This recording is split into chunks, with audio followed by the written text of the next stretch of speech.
Սիրելի կանայք, ես մեծ թվով նամակներ եմ ստանում ձեզանից, որոնց հիմնական բովանդակությունն այն է, որ բոլորը շատ ուրախ են, որ խոսում եմ ընտանեկան բռնության,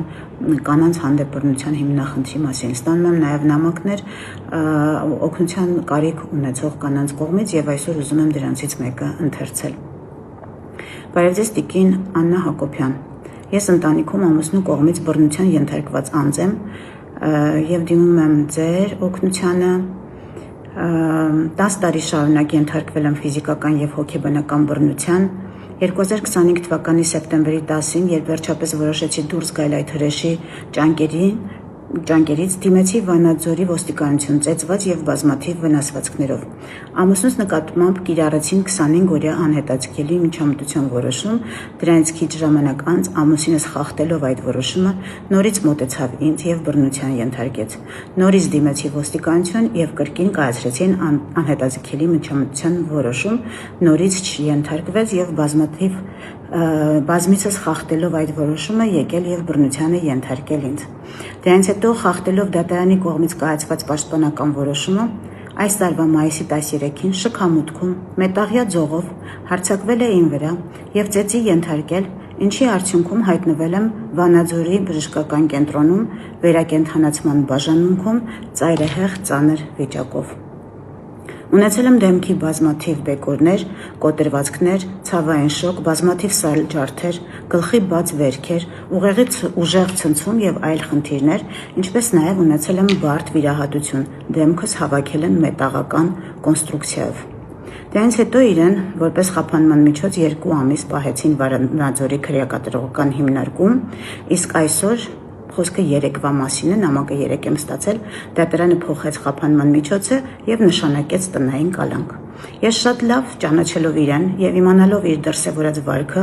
ինչպես նաեւ հաշվի առնելով անցած բոլոր դեպքերը, մեծագույն խնդրանք ունեմ ձեզ, անդրադարձեք իմ դեպքին։ Ես ունեմ 3 անչափահաս երեխա եւ շատ եմ վախենում իմ կյանքի համար։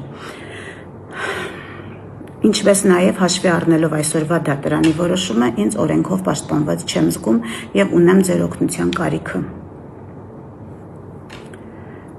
Ներողություն եմ խնդրում անհանգստացնելու համար եւ ենթադրում եմ, որ չեք անտեսի ինձ եւ իմ երեխաների անվտանգության հարցը։ Դրանց այս նամակը ստանալուց հետո մի քանի հարց եմ տվյալ կնոջը եւ ինչ եմ պարզել։ Պարզել եմ, որ նա ընդամենը 30 տարեկան է, երեխաները 10 տարեկան աղջիկ, 2 զույգ տղաներ 6 տարեկան։ Այս աղջիկը աշխատել է կարի ֆաբրիկայում, զուգահեռաբար գիշերները աշխատել հացի փռում։ Ամուսինը տաքսու վարորդ է եղել, աշխատել է երբ ցանկացել է եւ ընտանիքի հոգսը հիմնականում այս աղջիկա ուսերին է եղել։ Հիմա չի կարողանում աշխատել առողջական խնդիրներից ելնելով եւ մայրիկն է իրեն օգնում։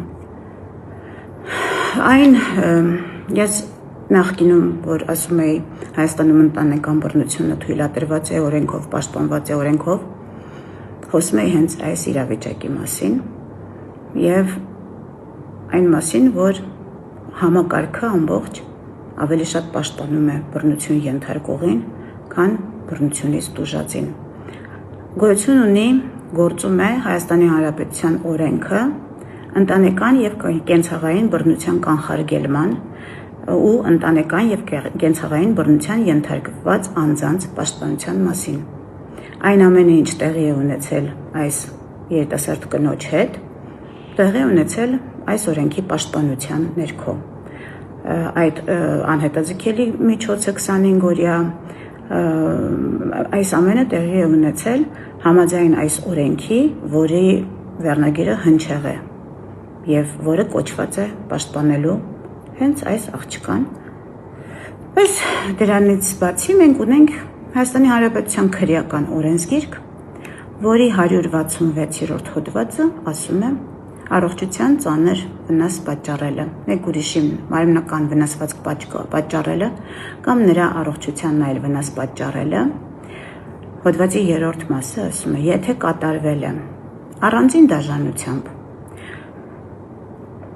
Զենքի կամ մարմնական վնասվածք պատճառելու համար նախապես պատրաստված կամ հարմարեցված առարկայի կամ միջոցի գործադրմամբ,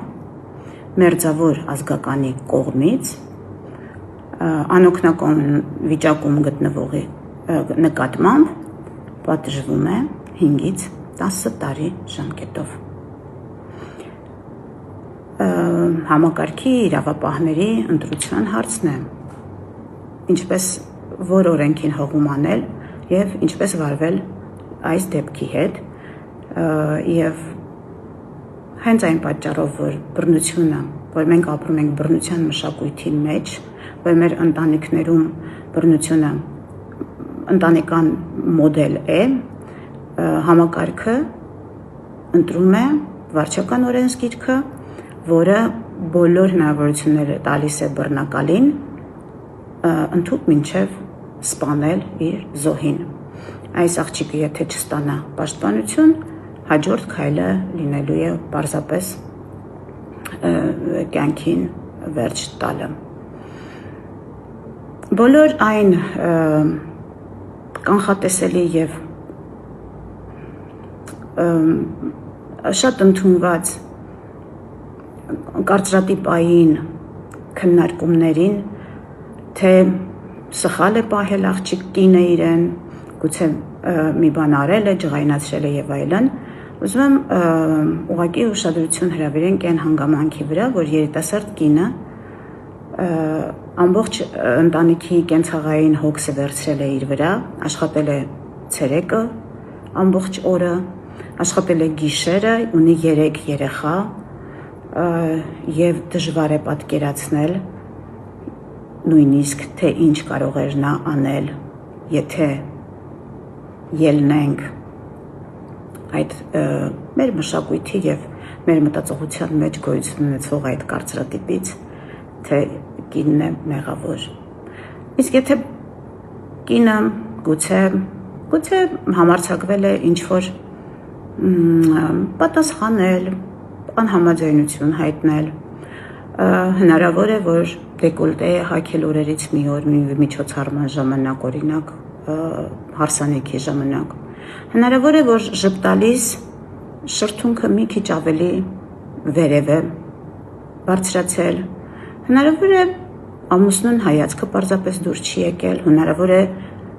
ծիծաղել է ինչ-որ կատակի վրա, բազմաթիվ բաներ հնարավոր են։ Ես ուզում եմ մենք ուղղակի որոշենք, արդյոք տալիս ենք նման դեպքերում իրավունք ամուսիններին հաշվի հարդար տեսնել կանանց հետ, ըստ սեփական ճաշակի, ըստ սեփական տրամադրության, ըստ տոնայնության ձայնի, ըստ ասված խոսքի, հագած հագուստի և բազմաթիվ այլ հանգամանքներից ելնելով, եթե այդպես է, գուցե մենք էլ կարող ենք դիմել, կան այդպիսի ազգեր, թույլ են տալիս հրապարակային քարկոծել, գուցե մենք էլ ընտրենք այլ ճանապարհ, օրինակ Վանաձորի կենտրոնական հրապարակում ամուսինները ամեն անգամ, երբ կանայք իրենց հունից հանում են, կարող են իտես ամբողջ հանրության մանր պարզապես կտրտել այդ կանանց։ Կուզեն կարող են կտրտել այնքան մինչև շունչները փչի, կուզեն կարող են կյանք շնորհել մինչև հաջորդ նման դեպքը։ Ես խնդրում եմ սիրելի կանայք, միասին հստակ և բարձրաձայն ասենք, չենք հանդուրժում այլևս, կարճ,